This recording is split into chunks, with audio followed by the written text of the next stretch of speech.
আসসালামু আলাইকুম, কেমন আছেন সবাই?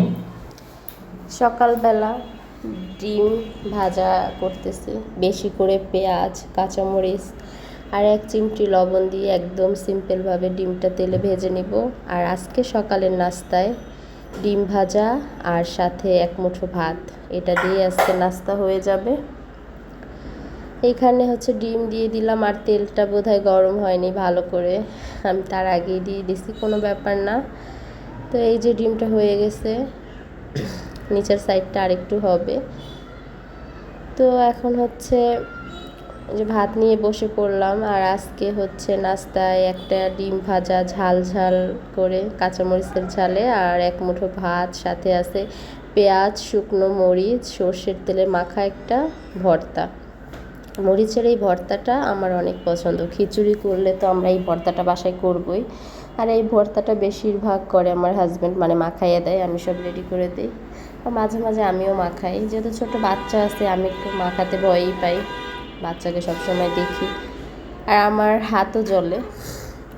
তো এইখানে খাবারটা খাচ্ছে, আমার একটু ঠান্ডা লাগছে আর একটু জ্বর জ্বর অনুভব হচ্ছে ভিতরে আর কি, উপরে জ্বর এখনও উঠে নাই, কিন্তু খুব খারাপ লাগতেছে শরীর, যার জন্য আজকে একটু ভাত খেয়ে নিলাম। সকাল সকাল একটু পেটটা একটু ভরা থাকলে হয় কি সারাদিন একটু রিল্যাক্সে কাজ করা যায়, কারণ সংসারে তো অনেক কাজ থাকে, তারপর তো বাচ্চা আছেই।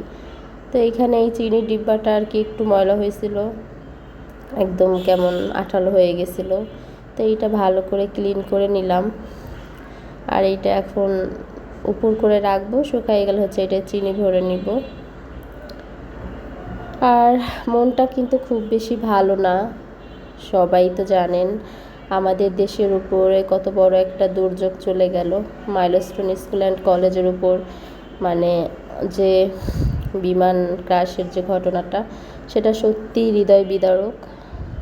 আর আসলে এইসব ছোট্ট ছোট্ট অবুঝ বাচ্চাদের জীবনটা তো চলে গেল। আল্লাহ জান্নাতের পাখিগুলোকে জান্নাতে চিরসুখী করুক, আনন্দে ঘুরে বেড়াক। কিন্তু আমি ভাবতেছি বাবা মায়ের কথা, তারা তো আসলে বেঁচে গিয়েও বেঁচে নেই, তাদের লাইফের এই অবস্থা, আর তারা কিভাবে এ শোক সইবে আসলে জানি না।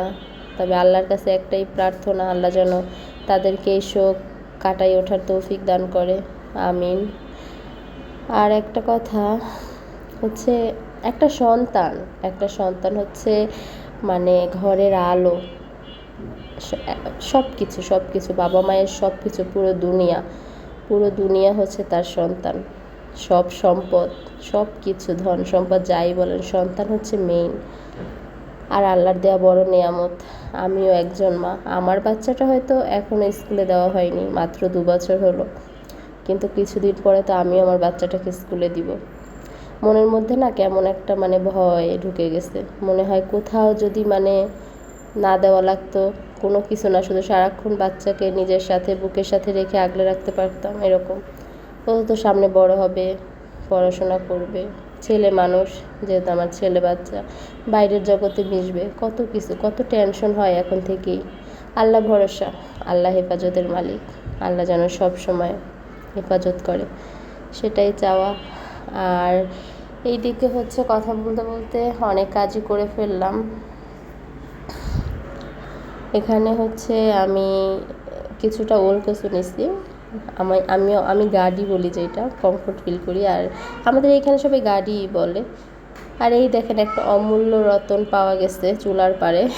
এটা আমি যখন এর আগের দিন ওর বাবার সাথে বাজারে গেছিলাম, তো সেখান থেকে কেনাকাটার সময় এই মরিচটা, একটা মরিচই আনছিলাম, যেহেতু আমাকে মরিচ খাইতে দেয় না আমার হাজব্যান্ড, কারণ আমার একটু সমস্যাই হয়, কিন্তু আমার মরিচ অনেক পছন্দ।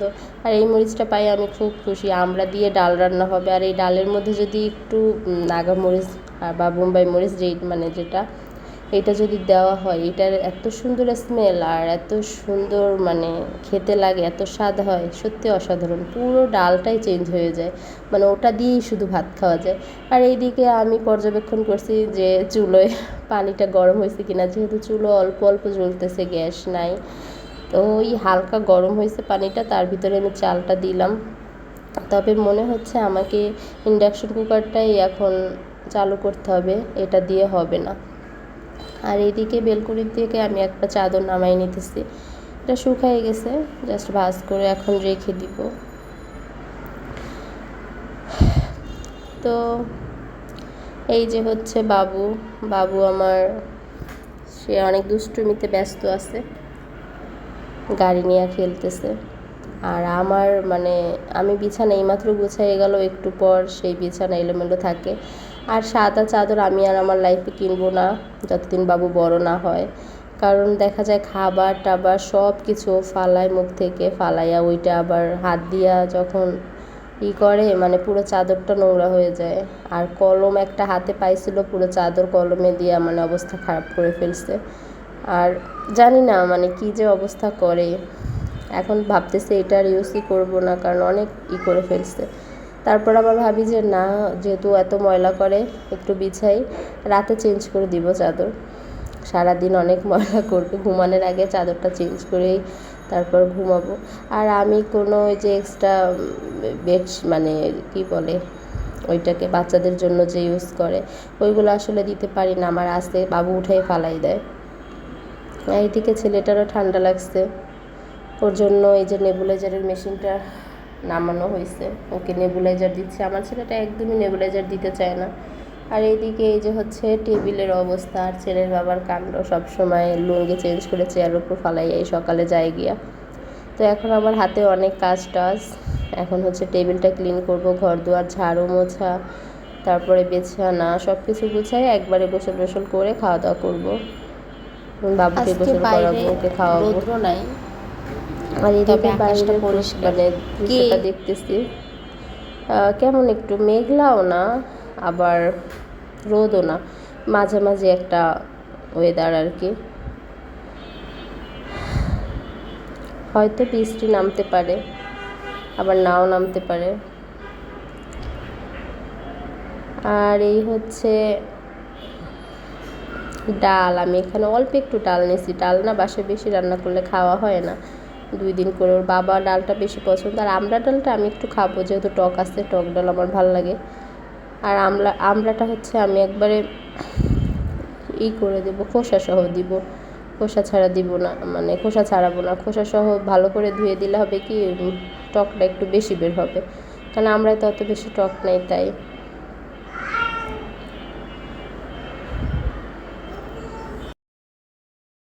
এদিকে বৃষ্টি নেমে গেছে, একদম দুপুরবেলা বৃষ্টি নামলো আমার রান্নার চুলায়, আর বৃষ্টিটাও নামলো। ভাবতেই পারি না যে আজকে বৃষ্টি হবে, কারণ আবহাওয়া ওরকম মেঘলা ছিল না।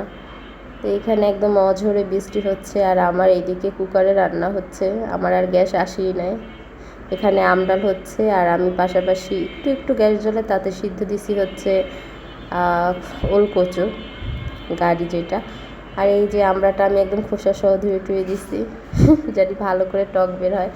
আর আমার একটা কষ্টের ব্যাপার হচ্ছে কি, আমার ডাল ঘুটনি যেটা মানে আমি রাখতেই পারি না, ও আমার ছেলে ওইটা নিয়ে খেলে একদম ভেঙে মানে খুলা ফালায় ভেঙেই দেয় আর কি, যে গোড়াটা। আর এখানে কচু সিদ্ধ হচ্ছে, আমি ডালটা হয়ে গেলে বাগার দিয়ে দিব। ডাল হয়ে গেছে অলমোস্ট, এখন বাগারের জন্য পেঁয়াজ দিয়ে দেওয়া হয়েছে, পেঁয়াজ রসুন। আর ডাল বাগারের পরে এখানে রান্না হবে হচ্ছে সেই কচুটা। তো এখানে মশলা কষাই কচু দিয়ে দেওয়া হয়েছে। আমি চিংড়ি মাছ দিব না, ভাবছিলাম যে মাছ দিয়ে রান্না করব, রুই মাছ বা পাঙ্গাস মাছ, খারাপ লাগবে না। কিন্তু ওর বাবা বললো শুধুই করো, মাছ শুধু না হয় আলাদা ভুনা করো, দরকার নাই এইভাবে দেওয়ার। আর এইদিকে এই যে লেবুগুলো একটা বাটিতে করে নিয়েছি, এই লেবুটা কালকে নিয়ে আসছে, আর ওই পলিথিনের মধ্যেই ছিল, আমি আর খুলে বের করি নাই, মনেও ছিল না, কেমন একটু কয়েকটা লেবু হলুদ হয়ে গেছে, ব্যাপার না, শরবত করে খেয়ে নেব, আর কি করার। আর এখন হচ্ছে আমি এই যে এটা ভর্তা বানাবো, গাটিটা এটা একটু মানে সিদ্ধ হয়ে গেছে, এখন খোসাটা ছাড়াইয়া শুধু একটু বেশি করে পেঁয়াজ, তারপর হচ্ছে কাঁচামরিচ, আর হচ্ছে একদম সরিষার তেল দিয়ে হাতে মাখাইয়া ভর্তাটা করব। আর এই ভর্তাটা কিন্তু অনেক ভালো হয়, আর যদি সাথে একটু থাকে হচ্ছে ধনিয়া পাতা, টেস্টটা বহুগুণ বেড়ে যাবে। আপনাদের কাছে ধনিয়া পাতা থাকলে অবশ্যই দিবেন, অনেক বেশি টেস্টি হয় তাহলে। কিন্তু আমার বাসায় আজকে ধনিয়া পাতা নাই, যার জন্য আমি দিতে পারতেছি না। কিন্তু আমি পেঁয়াজ আর বেশি করে কাঁচামরিচ নিয়েছি, এখানে কিন্তু অনেকগুলো কাঁচামরিচ একদম কুচি কুচি করে কেটে তারপরে মাখাই নিছি। আর এখন দিয়ে দিব একটু সর্ষের তেল। আমার তো ইচ্ছা হয় একদম অর্ধেক সর্ষের তেল দিয়ে দিই আমার সর্ষের তেলের ভর্তা এত পছন্দ, কিন্তু না, আমি পরিমিতই দিলাম। অসচেতন হয়ে রোগশোক বাধায় কোনো লাভ নাই। তো আমি এখানে সরষের তেল দিয়ে এটা আবার একটু মাখাই দিচ্ছি। এটা অনেক আঠালো হয়, তো দেখতে একটু কেমন, কিন্তু খেতে কিন্তু দারুণ। আর এইদিকে একটু আদা চা করে নিছি। আর এই দেখেন আমি একটা তো এটা একটি সুন্দর বিকেলবেলা, অনেক সুন্দর একটা মনোরম পরিবেশে হাঁটাহাঁটি।